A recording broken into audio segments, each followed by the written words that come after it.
waatay dhegeystayaal meeshaan maygu waa barnaamijkeennii toddobaadka iyo wargeysyada waxaan caawana idinku hayaa dhegeystayaal boqorada dalka Netherland Beatrix van Oranje Nassau ayaa dhawaanta isugu yeeri doonta la taliyaasheeda gaarka ah si looga wada xaajoodo arrinta ku saabsan is-casilaadda dowladda dalkan Holland ee ra'iisul wasaare Jan Peter Balkenende oo wadaag ahayd taasoo sheegtay in ay is-casishay dhawaanta xukuumadda Netherland ayaa ka koobnayd 3 xisbi oo wadaag ah xisbiga Christian Democrat-ka xisbiga shaqaalaha ee PvdA iyo xisbiga yar ee Christian Uniga ra'iisul wasaare Balkenende oo shir jaraa'id qabtay ayaa sheegay in ay suurtageli weyday in ay ku heshiiyaan xisbiga shaqaalaha ee PvdA arrinta ku saabsan in ciidamo ay weydiisatay gaashaanbuurta NATO loo diro dalkaasi Afghanistan hogaamiyaha xisbiga shaqaalaha dalkan Holland Wouter Bos ahna wasiirka maaliyadda iyo ra'iisul wasaare ku-xigeenka dalka Holland oo isna shir jaraa'id qabtay ayaa sheegay dhankiisa in ay si aad ah uga xumaadeen in mas'uuliyiinta CDA-du ay ku dhaga adeegaan mowqifkooda ah in ay ciidamo u diraan gobolka Uruzgan ee dalkaasi Afghanistan taas oo noqotay arrinta keentay in xisbigoodu ka baxo dowladda wadaaga ah waxaanu sheegay in ay tahay mowqifkaasi mid aanay iyagu marnaba ogolaan doonin ra'iisul wasaaraha dalka Netherland Jan Peter Balkenende ayaa maalintii Sabtidii subaxii hore u gudbiyay boqorada dalka Beatrix waraaqaha is-casilaadda dowladdiisa hogaamiyaha xisbiga Christian Unie Andre Raufood oo ah xisbi yar oo kula jira dowladda labada xisbi ee kale waaweyn ee isku mari waayay arrinta askarta Afghanistan loo dirayo ayaa isna sheegay in ay tahay wax laga xumaado in waqtigan xaadirka ah ay dowladda Holland is-casisho isagoo hoosta ka xariiqay dhibaatooyinka dalka uu ku jiro oo ay ka mid tahay dhaqaale xumida adduunka iyo Netherland curyaamisay habeennimadii ay Sabtidu soo galaysay ayuu xisbiga shaqaalaha dalkan Holland ee PvdA daboolka ka qaaday in ay isaga baxayaan dowladda wadaaga ah ee dalkan Holland haddii ra'iisul wasaaruhu ku adkaysto in ciidamo loo diro mar kale dalkaasi Afghanistan taasoo keentay in ay is-casisho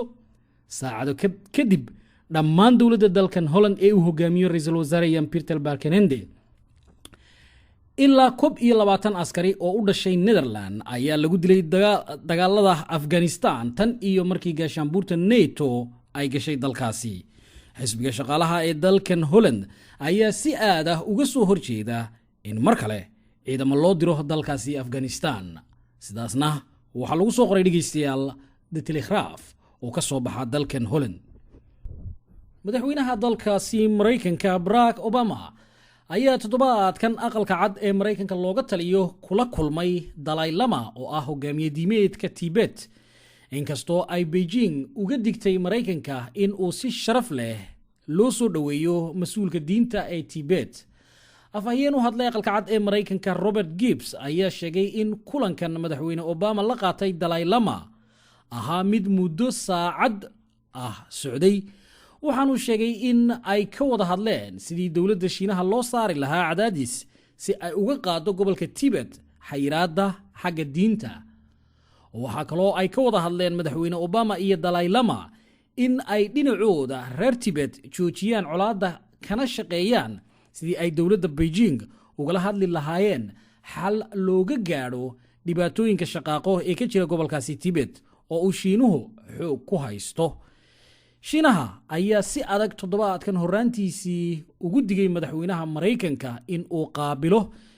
Dalai Lama hase yeeshee Obama ayaa iska dhaga maray digniinta dalkaasi Shiinaha waxaanu Shiinuhu sheegay in ay arrintani wiiqi karto cilaaqaadka labada wadan ee Mareykanka iyo Shiinaha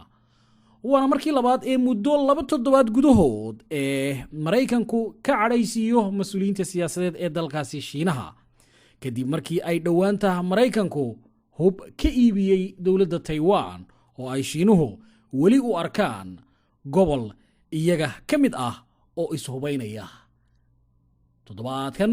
ayaa lagu soo daabacay arrintaasna The Telegraph oo ka soo baxa dalkan Holland madaxweynaha dalkaasi Suudaan Cumar Xasan al-Bashiir ayaa dhawaanta ku dhawaaqay in xukuumaddiisu ay ogolaatay heshiis dhex mara dowladda iyo fallaagada mucaaridka ah ee GEM oo ka dagaalanta gobolka Darfur ee dalkaasi Suudaan. Al-Bashiir ayaa sheegay in uu heshiiskani lagu gaaray magaalada N'Djamena ee dalkaasi Chad uu soo afjari karo colaadda ka aloosan gobolka Darfur. waxaanu si aad ah u soo dhaweeyay kaalinta madaxweynaha dalkaasi Chad Idris Deby kaasoo suuro geliyay in fallaagada GEM ee ka dagaalanta gobolka Darfur ee galbeedka dalkaasi Suudaan ay ogolaato in ay heshiis la gasho Khartoum. madaxweyne al-Bashiir ayaa isla markiiba ogolaaday in uu sii daayo xubno ka tirsan fallaagada GEM oo ku jirta xabsiyada dalkaasi Suudaan, waxaanu ballan qaaday inuu 30% imika ooda ka qaadi doono xubnaha fallaagada ee isaga u xidhxidhan. dad gaaraya 100 qof oo lagu qabtay sanadkii 2008 mar ay weerar ku soo qaadeen magaalada Khartoum oo dil lagu xukumay ayaa sidoo kale la sii dayn doonaa haddii heshiiskani noqdo mid taabagala oo labada dhinacba ay tixgeliyaan. isu soo dhawaanshaha labada dal ee Suudaan iyo Chad ayaa noqday mid soo afjari kara colaadda ka aloosan gobolka Darfur ee dalkaasi Suudaan. dalalka Suudaan iyo Chad oo deris ah ayaa midba midka kale ku eedeeya in uu soo hubeeyo mucaaradka ku kacsan dowladahooda. heshiiskan dowladda Suudaan ay la gashay fallaagada GEM ee ka dagaalanta gobolka Darfur ee dalkaasi Suudaan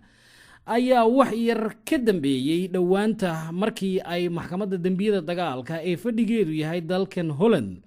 ay ku baaqday in la soo qabto madaxweynaha dalkaasi Suudaan Cumar Xasan al-Bashiir oo lagu eedeynayo inuu galay xadgudubyo ka dhan ah aadamaha. sidaasna waxaa toddobaadkan lagu soo qoray The World Press Agency oo ay ku xiriirsan yihiin dhammaan jaraa'idka adduunka.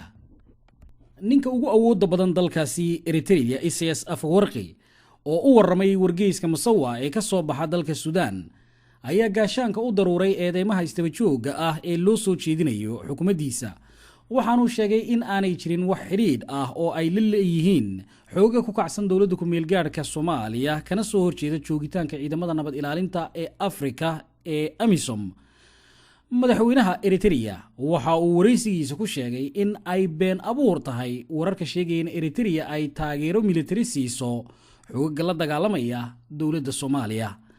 wareysi uu siiyey wargeyska Masawa ayuu ku sheegay in ururka midowga Afrika iyo qaar ka mid ah wadannada reer galbeedku ay ka dambeeyaan dhibaatada Soomaaliya maanta ka jirta. waxa uu intaa ku daray in cunaqabatayntii ay dhowaanta saareen golaha ammaanka ee qaramada midoobay dalkiisa ay ka dambayso dowladda Mareykanka oo uu ku sheegay in ay Eritrea dana gaar ah ka leedahay. Eritrea ayaa lagu eedeeyaa in ay taageero militari siiso xoogga Islaamiyiinta ah ee ka dagaalama Soomaaliya gudaheega kana soo horjeeda dowladda ku meelgaadhka ah. shicibka ku nool magaalada Hargeysa ee Somaliland ayaa ammaan ballaaran u soo jeediyay shirkadda xawaaladaha Mustaqbal Express xafiiskeega magaalada Hargeysa. Mustaqbal oo ka mid ah shirkadaha xawaaladaha ee ka howlgala Somaliland ayaa ka mid ah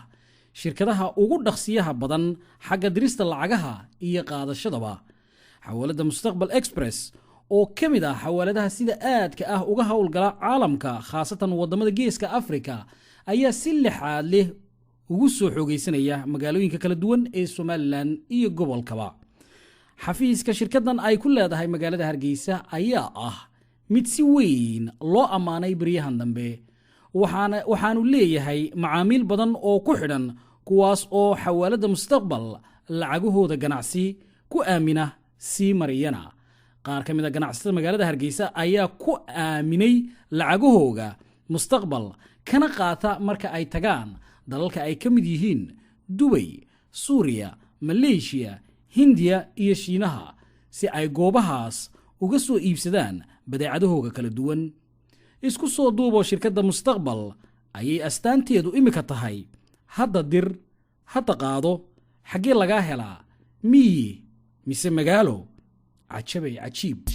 barnaamijkii toddobaadka iyo wargeysyada intaas ayuu dhegeystayaal inoogu eegyahay.